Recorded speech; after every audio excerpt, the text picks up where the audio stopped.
नमस्कार। मेरा पूरा देश सुन रहा है। राष्ट्र की आवाज 140 करोड़ लोगों की एक ही आवाज। आपके साथ मैं हूं सरफराज। मैं सरफराज सैफी आपको बताना चाहता हूं किस तरीके से साल 2023 के बहाने साल 2024 पर निशाना साधा जा रहा है। 2023 में मध्य प्रदेश, छत्तीसगढ़, राजस्थान से लेकर 5 राज्यों में विधानसभा चुनाव होने हैं और साल 2024 से पहले यह सत्ता का सेमीफाइनल होगा। 2023 सेमीफाइनल को जीतने के लिए तमाम राजनीतिक दलों ने एड़ी चोटी का जोर लगा दिया है। मैं आपको 2 तस्वीरों के जरिए आज आपको दिखाऊंगा कि किस तरीके से भारतीय जनता पार्टी और कांग्रेस ने साल 2024 के लिए पूरी तरीके से ताकत झोंक दी है। एक तरफ हिंदुस्तान के प्रधानमंत्री नरेंद्र मोदी ने राजस्थान में ताल ठोक दी है और उसके बाद सावरिया सेठ मंदिर में पहुंचे, दर्शन किए, पूजा पाठ किया। और दूसरी तस्वीर राहुल गांधी की होगी। राहुल गांधी अमृतसर के स्वर्ण मंदिर पहुंचे। राहुल गांधी ने मत्था टेका, श्रद्धालुओं की सेवा की। बिहार में नीतीश कुमार सरकार ने जाति जनगणना के आंकड़े सार्वजनिक कर दिए। मैं आपको यह बताना चाहता हूं कि 2024 को लेकर दोनों ही दल, सत्ता पक्ष और विपक्ष की क्या रणनीति है, आज आपको राष्ट्र की आवाज के जरिए बताऊंगा, समझाऊंगा, दिखाऊंगा। विधानसभा चुनाव को लेकर Bharatiya Janata party active mode में है। अभी चुनाव कार्यक्रम का ऐलान भी नहीं हुआ। भारतीय जनता पार्टी ने चुनाव अभियान को तेज कर दिया है, उसको धार दे दी है। प्रधानमंत्री नरेंद्र मोदी 5 राज्यों के चुनावों में ताबड़तोड़ दौरा कर रहे हैं। प्रधानमंत्री नरेंद्र मोदी 8 दिन में दूसरी बार मध्य प्रदेश और राजस्थान के दौरे पर पहुंचे। प्रधानमंत्री नरेंद्र मोदी ने मध्य प्रदेश के ग्वालियर, राजस्थान के चित्तौड़गढ़ पहुंचे। प्रधानमंत्री नरेंद्र मोदी ने 7,000 करोड़ प्रोजेक्ट का शिलान्यास किया है। मैं आपको यह बताना चाहता हूं कि प्रधानमंत्री नरेंद्र मोदी ने एक जनसभा को संबोधित करते हुए भी गहलोत सरकार पर जमकर हमला बोला था। प्रधानमंत्री नरेंद्र मोदी की चित्तौड़गढ़ और ग्वालियर की रैलियों के पीछे का सियासी गणित क्या है, यह आज आपको राष्ट्र की आवाज के जरिए बताऊंगा, समझाऊंगा। कांग्रेस सांसद राहुल गांधी 2024 के पहले अलग अंदाज में नजर आ रहे हैं। भारत जोड़ो यात्रा के बाद राहुल गांधी बदले नजर आ रहे हैं। आपने राहुल गांधी को कभी कुली के तौर पर, कभी कारपेंटर के तौर पर, तो कभी किसान के तौर पर देखा। रसोईया भी आपको राहुल गांधी बनते नजर आए। राहुल गांधी इन दिनों अलग अलग रोल में नजर आ रहे हैं और 2024 के चुनाव से पहले राहुल गांधी का यह अंदाज लोगों को बहुत पसंद आ रहा है। आए दिन राहुल गांधी के फोटो वीडियोस सोशल मीडिया पर वायरल हो रहे हैं। नए नए अंदाज में कांग्रेस सांसद राहुल गांधी गांधी जयंती के खास मौके पर अमृतसर के स्वर्ण मंदिर पहुंचे। सिखों के सबसे पवित्र धर्म स्थान हरमिंदर साहिब पहुंचकर राहुल गांधी ने मत्था टेका। राहुल गांधी ने लंगर सेवा में हिस्सा लिया। राहुल गांधी की अमृतसर यात्रा को लेकर भी सियासी गलियारों में खूब चर्चा हो रही है। और कुछ दिन पहले आपको याद होगा कि राहुल गांधी दिल्ली के आनंद विहार रेलवे स्टेशन पर कुली के तौर पर नजर आए। उसके बाद राहुल गांधी कारपेंटर बन गए।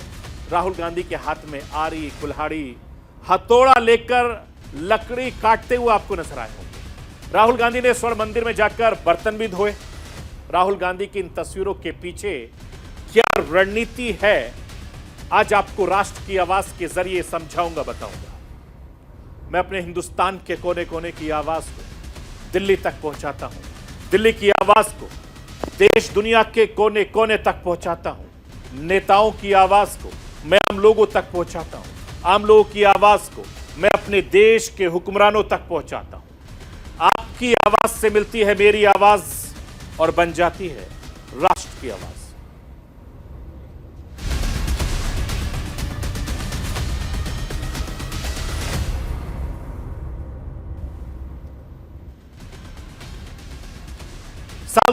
2023 में 5 राज्यों में विधानसभा चुनाव की तैयारी बहुत जोरों शोरों से चल रही है और इन चुनावों को साल 2024 के लोकसभा चुनाव का सेमीफाइनल माना जा रहा है।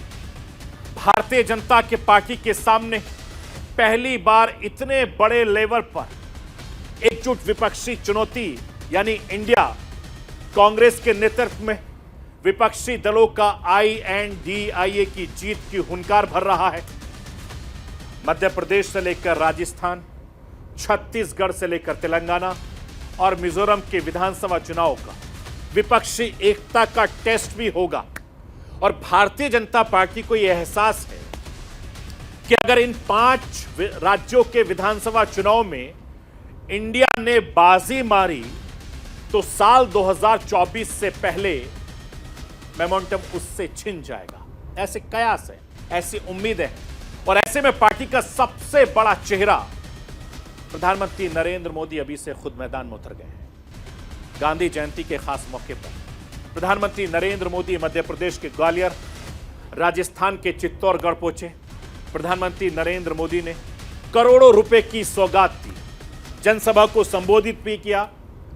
इस दौरान प्रधानमंत्री नरेंद्र मोदी ने अशोक गहलोत सरकार पर निशाना साधा अपने अंदाज में। प्रधानमंत्री नरेंद्र मोदी ने कहा कि अशोक गहलोत सोते जागते उठते बैठते बस कुर्सी बचाने के बारे में सोचते हैं। प्रधानमंत्री ने कहा वो मैं आपको राष्ट्र की आवाज के जरिए सुनवाना चाहता हूं, दिखाना चाहता हूं कि प्रधानमंत्री नरेंद्र मोदी किस तरीके से गहलोत सरकार पर हमलावर हो रहे हैं। यहां गहलोत जी सोते जागते बैठते उठते मुख्यमंत्री की कुर्सी बचाने में लगे थे और आधी कांग्रेस उनकी कुर्सी गिराने में जुटी थी। जनता को अपने हाल पर छोड़कर ये लोग आपसी लड़ाई में ही व्यस्त रहे, हिसाब चुकता करने में लगे। अपने बेटों को सेट कैसे करना, इसलिए दूसरे के बेटों को कैसे उखाड़ देना। लेकिन इन सब के बावजूद एक विषय को लेकर कांग्रेस में हमेशा मिली भगत रही, हमेशा सहमति रही। कांग्रेस ने राजस्थान को लूटने में कोई कमी नहीं छोड़ी। 5 साल राजस्थान में कांग्रेस ने यही किया है।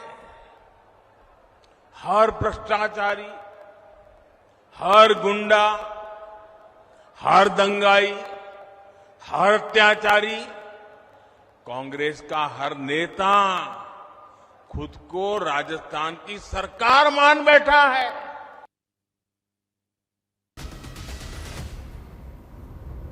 प्रधानमंत्री नरेंद्र मोदी एक अलग अंदाज में बोलते नजर आए। आपको याद होगा उदयपुर का कन्हैयालाल हत्याकांड, उसका भी प्रधानमंत्री नरेंद्र मोदी ने अपने इन भाषणों में जिक्र किया है और कांग्रेस सरकार को घेरने की पूरी कोशिश की है। मैं आपको सुनाना चाहता हूं कि प्रधानमंत्री नरेंद्र मोदी ने कन्हैयालाल पर क्या कुछ कहा है। मेरे परिवारजनों, जो कांग्रेस सरकार जान माल की सुरक्षा नहीं कर सकती, उसको हटाना बहुत जरूरी है। आप मुझे बताइए, जो उदयपुर में हुआ वैसी कभी आपने कल्पना भी की थी? जिस राजस्थान ने दुश्मन पर भी धोखे से वार न करने की परंपरा को जिया है, उस राजस्थान की धरती पर इतना बड़ा पाप हुआ। कपड़े सिलाने के बहाने लोग आते हैं और बिना डर, बिना खौफ के टेलर का गला काट देते हैं और वीडियो बनाकर गर्व से वायरल कर देते हैं। कांग्रेस सरकार को उसमें भी वोट बैंक की चिंता सताती है। राजस्थान की वीर धरा की कैसी छवि कांग्रेस ने दुनिया के सामने प्रस्तुत की है। कोई भी तीज त्योहार राजस्थान में शांति से मना पाना संभव नहीं है।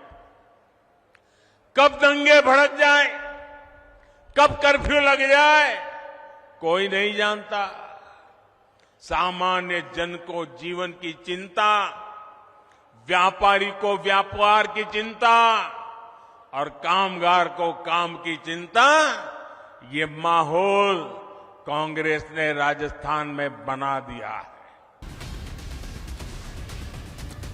मैं आपको ये बताना चाहता हूं कि प्रधानमंत्री नरेंद्र मोदी राजस्थान में गहलोत सरकार पर जमकर बरसे। उसके बाद प्रधानमंत्री नरेंद्र मोदी मध्य प्रदेश के ग्वालियर पहुंचे। इस दौरान प्रधानमंत्री नरेंद्र मोदी ने बिहार सरकार पर जमकर निशाना पोता, लेकिन बिना नाम लिए जातिगत राजनीति करने वालों पर हमला बोला है। प्रधानमंत्री ने यह भी कहा कि जो लोग भारत विरोधी हैं वो जाति पात के नाम पर देश को बांट रहे हैं। इन लोग के पेट में दर्द हो रहा है, इन्हें भारत का विकास पसंद नहीं आ रहा है। और आज ही बिहार सरकार ने जातिगत जनगणना के आंकड़े सार्वजनिक किए। इसको लेकर प्रधानमंत्री नरेंद्र मोदी ने बिना किसी के नाम लिए जमकर हमला बोला है। वो मैं आपको राष्ट्र की आवाज के जरिए सुनवाना चाहता हूं। अगर 9 साल में इतना काम हो सकता है तो 60 साल में कितना हो सकता था। उनके पास भी मौका था, वो नहीं कर पाए। ये उनकी नाकामी है। वो तब भी गरीबों की भावनाओं से खेलते थे, आज भी वही खेल खेल रहे हैं। वो तब भी जात पात के नाम पर समाज को बांटते थे, आज भी वही पाप कर रहे हैं। वो तब भी आकंठ भ्रष्टाचार में डूबे रहते थे और आज तो वो एक से बढ़कर एक घोर भ्रष्टाचारी हो गए हैं। वो तब भी सिर्फ और सिर्फ एक परिवार का गौरव गान करते थे, आज भी वही करने में वो अपना भविष्य देखते हैं। इसलिए उनको देश का गौरव गान पसंद नहीं आता। मैं आपको यह बताना चाहता हूं, बिहार के मुख्यमंत्री नीतीश कुमार ने बड़ा दांव चलते हुए चुनाव से पहले जाति जनगणना के आंकड़े जारी कर दिए और इससे हर कोई हैरान और परेशान है। नीतीश सरकार ने इस दांव से कई सियासी दलों को अपनी रणनीति बदलने पर मजबूर कर दिया है। मैं आपको यह बताना चाहता हूं कि नीतीश कुमार सरकार की रिपोर्ट के मुताबिक बिहार में तकरीबन 36% अत्यंत पिछड़ा, 27% पिछड़ा वर्ग शामिल है, 19.65% से ज्यादा अनुसूचित जाति और 1.68% अनुसूचित जनजाति की जनसंख्या नीतीश कुमार में बिहार में बताई है। मैं आपको यह भी बताना चाहता हूं कि इस जातिगत जनगणना को लेकर राहुल गांधी ने तमाम सियासी, माफ कीजिएगा, नीतीश कुमार ने तमाम सियासी पार्टियों के गणित को बिगाड़ दिया है। और इससे साफ जाहिर है कि 2024 के चुनाव से पहले नीतीश कुमार का यह दांव बहुत अलग है। मैं आपको यह भी बताना चाहता हूं कि इस पूरे मसले को लेकर राहुल गांधी ने कहा था कि देश के सामने सिर्फ एक मुद्दा जातिगत जनगणना का है। केंद्र सरकार की सत्ता में आने के बाद हम सबसे पहले काम जातीय जनगणना कराएंगे। राहुल गांधी ने भी कहा था कि यह काम कांग्रेस सरकार ने किया था। डेटा सरकार के पास है। नरेंद्र मोदी इस डेटा को आपके साथ साझा नहीं करना चाहते, यह कहना है राहुल गांधी का। मैं आपको यह बताना चाहता हूं कि ऐसा माना जा रहा है कि भारतीय जनता पार्टी की हर चाल के पीछे अपना सियासी गणित होता है, और ऐसे में चर्चा इसको लेकर भी हो रही है कि प्रधानमंत्री नरेंद्र मोदी में मध्य प्रदेश में जैसे ग्वालियर, राजस्थान के चित्तौड़गढ़ रैली के दौरान भारतीय जनता पार्टी का गणित क्या है, वह मैं आपको राष्ट्र की आवाज के जरिए समझाने की कोशिश करता हूं। इसको आप समझेंगे तो समझ जाएंगे। मध्य प्रदेश के ग्वालियर चंबल की रीजन में 36 विधानसभा सीटें हैं। ग्राफिक्स के जरिए समझिए आप। साल 2018 के चुनाव की अगर मैं बात करूं तो कांग्रेस ने इस पूरे रीजन में बेहतर प्रदर्शन किया था। कांग्रेस को 36 सीटों में से 26 सीटों पर जीत हासिल हुई थी। ज्योतिरादित्य सिंधिया भी ग्वालियर से ही आते हैं, जो पिछले चुनाव में कांग्रेस के अभियान की अगुवाई करने वाले चेहरों में से एक चेहरा थे। ग्वालियर चंबल रीजन में कांग्रेस के दमदार प्रदर्शन के पीछे सिंधिया को बड़ी वजह माना गया था। और मैं आपको यह भी बताना चाहता हूं कि सिंधिया भारतीय जनता पार्टी में आ चुके हैं, मंत्री हैं। मीडिया रिपोर्ट्स में सिंधिया के आने से पार्टी को फिलहाल कोई फायदा होता नजर नहीं आ रहा है, ऐसा दावा किया जा रहा है। सिंधिया के भारतीय जनता पार्टी में शामिल होने के बाद निकाय चुनाव हुए थे। ग्वालियर के मेयर पद पर कांग्रेस के उम्मीदवार को जीत मिली थी। इन सबको देखते हुए भारतीय जनता पार्टी नहीं चाहती कि विधानसभा चुनाव में किसी तरह की कोई कोर कसर रह जाए, और यही वजह है कि भारतीय जनता पार्टी ने पहले केंद्रीय मंत्री नरेंद्र सिंह तोमर को चुनाव मैदान में उतारने का ऐलान किया था, जिस खबर को सबसे पहले राष्ट्र की आवाज में हमने ब्रेक किया था। आपको बताया था कि नरेंद्र सिंह तोमर मध्य प्रदेश से विधानसभा चुनाव लड़ेंगे। राष्ट्र की आवाज के जरिए मैंने आपको यह बताया था कि केंद्रीय मंत्री होते होते वो अब विधानसभा चुनाव भी लड़ेंगे, और कमोवेश यही फॉर्मूला राजस्थान में भी सेट हो रहा है कि राजस्थान के जो केंद्रीय मंत्री हैं वो राजस्थान में भी विधानसभा चुनाव लड़ेंगे। इस बात की लगातार कयास लगाए जा रहे हैं, उम्मीद भी की जा रही है, और ऐसी खबरें आ रही हैं। मैं आपको यह बताना चाहता हूं कि प्रधानमंत्री नरेंद्र मोदी की रैली के लिए राजस्थान के चित्तौड़गढ़ को चुना गया था। इसके पीछे बहुत सियासी गहराई के मायने हैं। चित्तौड़गढ़ की दो खासियत हैं।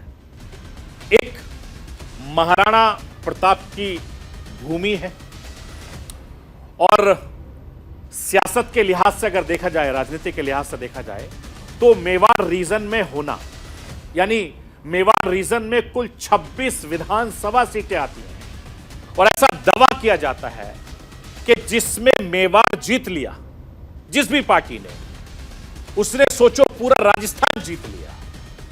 ये एक सेट फॉर्मूला है। और साल 2018 के चुनावी नतीजे अगर छोड़ दें तो जो पिछले चुनाव के आंकड़े आए हैं सामने, वो सब यही बयान करते हैं कि साल 2018 में मेवाड़ की 15 सीटें जीतकर भारतीय जनता पार्टी सत्ता से दूर रह गई थी, और 10 सीटें जीतने वाली कांग्रेस ने राजस्थान में सरकार बनाई। यह सीधा सा फॉर्मूला है। मैं राष्ट्र की आवाज के जरिए आपको यह भी बताना चाहता हूं कि किसी को भी स्पष्ट जनादेश नहीं मिला था। 25 सितंबर को प्रधानमंत्री नरेंद्र मोदी की जयपुर रैली में जिस तरीके से जयपुर की महारानी दिया कुमारी लीड रोल में नजर आई, उससे भी पार्टी के मिशन को मेवाड़ से जोड़कर देखा जा रहा है। और दिया कुमारी जिस राजसमंद सीट से सांसद है, वो भी मेवाड़ रीजन में आता है। इसका गणित आपको समझना होगा, ताकि राजस्थान के जो सियासी आंकड़े हैं वो तस्वीरें बिल्कुल साफ कर दें। मैं आपको यह बताना चाहता हूं कि राहुल गांधी आजकल बहुत बदले बदले नजर आ रहे हैं। आपको याद होगा कि राहुल गांधी ने जब से भारत जोड़ो यात्रा की है, उसके बाद राहुल गांधी लगातार एक्टिव हैं। राहुल गांधी कुछ ना कुछ कर रहे हैं। कुछ दिन पहले राहुल गांधी पुलिस की वर्दी में नजर आए, बिल्ला पहनकर दिल्ली के आनंद विहार रेलवे स्टेशन पर आपको नजर आए। तस्वीरें मैं आपको दिखा रहा हूं। उनके हाथों में, अब ये दूसरी तस्वीर देख लीजिए, कारपेंटर का काम कर रहे हैं, हाथों में आरी है, कुल्हाड़ी है, लकड़ियां काटते नजर आए। और 30 खेत खलियान में आपको नजर आएंगे, गैराज तक नजर आएंगे। ये मंदिर में पहुंचे, पूजा अर्चना करने के बाद उन्होंने यहां पर सेवा भी की। राहुल गांधी हर अंदाज में इस समय आपको नजर आ रहे होंगे। कांग्रेस सांसद राहुल गांधी का ये जो रुख है, ये रुख उनकी ब्रांड को और ज्यादा बढ़ा रहा है। ये तस्वीरें लगातार मैं इसलिए आपको दिखा रहा हूं क्योंकि ये तस्वीरें लगातार सोशल मीडिया पर बहुत तेजी से वायरल हो रही हैं और ये तस्वीरें लोगों को बहुत ज्यादा पसंद आ रही हैं। इसलिए राहुल गांधी का ये अलग अलग अंदाज बहुत कुछ बयां कर रहा है। गांधी जयंती के खास मौके पर राहुल गांधी, जैसे मैंने तस्वीरें में दिखाया, अमृतसर पहुंचे थे, स्वर्ण मंदिर में पहुंचे थे और सिखों के सबसे पवित्र धर्म स्थल हरमिंदर साहिब पहुंचकर उन्होंने मत्था टेका। जैसे मैंने तस्वीरों में दिखाया कि राहुल गांधी ने लंगर सेवा में भाग भी लिया था और पंजाब कांग्रेस ने इसे राहुल गांधी का निजी आध्यात्मिक यात्रा भी बताया था। पंजाब कांग्रेस ने कहा था कि हमें राहुल गांधी की निजता का सम्मान करना चाहिए। करीब 1 साल पहले राहुल गांधी ने भारत जोड़ो यात्रा की शुरुआत की थी। राहुल गांधी का मानना था कि इस यात्रा से मध्यम से लेकर जमीनी स्तर के लोगों से जुड़ा जा सकता है और राहुल गांधी के यात्रा के दौरान कई फोटोज, वीडियो लगातार सोशल मीडिया पर वायरल होते हैं, जिसमें आम लोगों से लेकर सेलिब्रिटी तक राहुल गांधी के साथ कदमों से कदमें मिलाते नजर आए थे और राहुल गांधी लगातार अपनी इमेज बदल रहे हैं। तो 2024 से पहले 2023 में तमाम सियासी पार्टी के नेता, चाहे वो सत्ता पक्ष के लोग हों, विपक्ष के लोग हों, हर कोई अपनी सियासी गोटियां सेट करने में लगा है। किसको कितना फायदा होगा, यह आने वाला वक्त बताएगा। यह थी राष्ट्र की आवाज। बाकी खबरों के लिए आप बने रहिए न्यूज़ इंडिया के साथ।